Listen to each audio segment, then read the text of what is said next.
Hello friends, welcome back to wow flavours. অনেকদিন তোমাদের সাথে কোনো মিষ্টির রেসিপি শেয়ার করি না, তাই আজকে নিয়ে এসেছি দারুণ সুস্বাদু একটা মিষ্টির রেসিপি। খুবই সহজে তৈরি হয়ে যায় আর মাত্র 10 মিনিট টাইমে। তাহলে চলো দেখে নিই রেসিপিটা। 1 লিটার দুধ প্রথমে গ্যাসে বসিয়ে দিয়েছি। দুধটাকে একটু ফুটিয়ে নেব, আর দুধটা ভালো করে ফুটে গেলে গ্যাসের ফ্লেমটাকে অফ করে দেব। একটু নাড়াচাড়া করে নেব 1 মিনিট, তাতে দুধের টেম্পারেচারটা একটু কমে যাবে। এবারে 2 টেবিল স্পুন ভিনিগার 1/2 কাপ জলের মধ্যে মিশিয়ে দুধে দিয়ে অনবরত নাড়াচাড়া করতে থাকবো। অল্প অল্প করে ভিনিগার জলটা দেব, বেশি দিয়ে দেব না। যখন দেখব এরকম ছানা কেটে গেছে তখন বাকিটা আর দেব না, বেশি দিলে কিন্তু টক গন্ধ এসে যাবে। এবার একটা ছাঁকনির মধ্যে ছানাটাকে ছেঁকে নেব। ছানাটা যেহেতু ভিনিগার দিয়ে কাটিয়েছি আমি, তাই একটু ধুয়ে নেব, না হলে ভিনিগারের একটা গন্ধ থেকে যাবে। আমি আজকে 10 মিনিটে মিষ্টিটা তৈরি করব, তাই এরকম ছাঁকনির মধ্যে নিয়ে স্প্যাচুলা দিয়ে চেপে চেপে জলটাকে বার করে নেব। তোমরা যদি একটু হাতে সময় নিয়ে মিষ্টিটা তৈরি করো, তাহলে একটা কাপড়ের মধ্যে নিয়ে মিষ্টিটাকে তৈরি করার জন্য যে ছানাটা প্রিপেয়ার করছি সেটাকে ঝুলিয়ে রাখবে 1 ঘন্টা মতো, তাহলেই জলটা ঝরে যাবে। দেখো আমি থালার মধ্যে নিয়ে নিয়েছি ছানাটা, আর ছানাটা কিন্তু একদম শুকনো হবে না, একটু জল জল ভাব থাকবে। 2 টেবিল স্পুন চিনি এর মধ্যে নিয়ে নিলাম। এবারে খুব ভালো করে ছানা আর চিনিটা একসঙ্গে করে মেখে নেব। ছানার বড় বড় দানাগুলো ভেঙে গিয়ে মিষ্টিটা যেন ভালো তৈরি হয়, সেরকম স্মুথ করে ছানাটা মেখে নিতে হবে।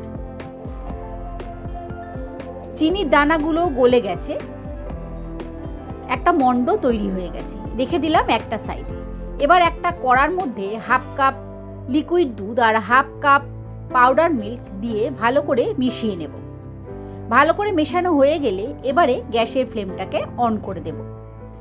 এইভাবে অনবরত নাড়াচাড়া করব লো টু মিডিয়াম ফ্লেমে। একটু ঘন হয়ে এসছে।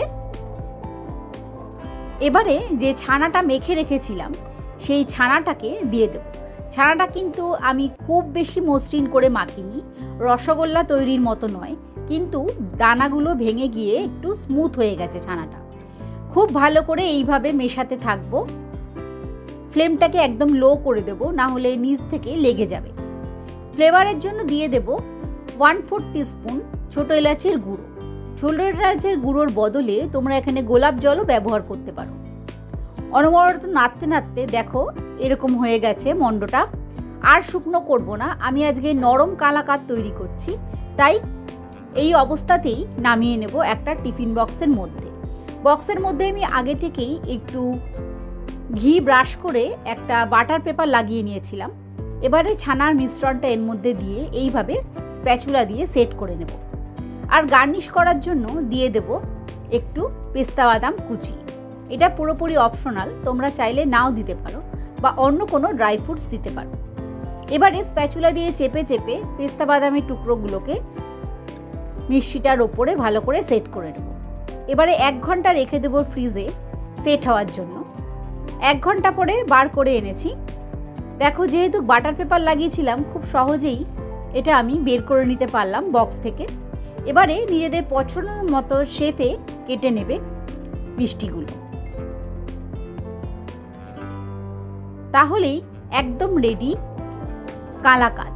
মাত্র 10 মিনিট সময় লাগে এই মিষ্টিটা তৈরি করতে, আর মাত্র 2-3টি উপকরণ দিয়েই তৈরি হয়ে যায়। তাহলে তোমরা অবশ্যই বাড়িতে ট্রাই করো, আমাকে জানিও তোমাদের কেমন লাগলো। বা নতুন কোনো ভিডিও যদি আমার কাছে দেখতে চাও বা অন্য কোনো রেসিপি, সেটাও আমাকে কমেন্টস করে জানাতে পারো। সবাই ভালো থাকবে, সুস্থ থাকবে। খুব শুভ হয়ে উঠুক তোমাদের রাখি পূর্ণিমা। আজকে এই পর্যন্তই, আবার ফিরে আসবো নতুন কোনো রেসিপি নিয়ে।